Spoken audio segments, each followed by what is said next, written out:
Okay, so now you work with companies and business owners, business leaders all around North America, and I imagine some people had some great familiarity with other types of ways of networking online, and others not so much. So for those people who weren't doing much, what did you recommend that they do to start?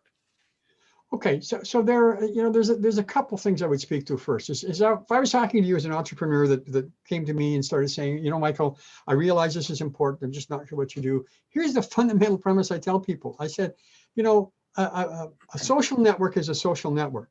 So if you're thinking about networking online and you're not sure what to do, just fall back on what you would do face to face, because the fundamental principles, the fundamental behavior is exactly the same. So if you're not sure what to do when you're dealing online, just ask yourself, what would I do in a face-to-face meeting? How would I set this up? How would I have the conversation? So that's the first piece. The second piece is to be more strategic, because as you mentioned early on, you said to yourself, I got to be on here, so I'm going to be on everywhere. Well, that's great, but it's not good. Because when people ask me, you're a networking guru, Mike, where should I network? Should I be out everywhere? I want to grow my business. I tell them no. I said, your credibility grows faster within a group than across groups.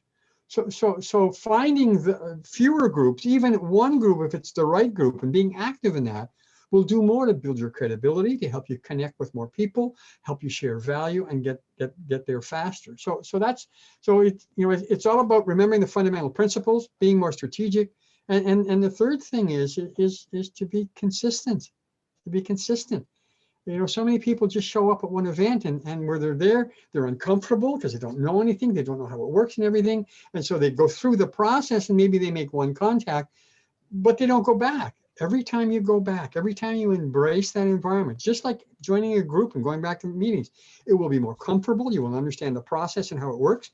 You will connect with more and more people every time. You'll be more comfortable. And all of a sudden, you'll find that this is a natural, normal, organic part of stimulating the relationship process, which is essentially what this is all about.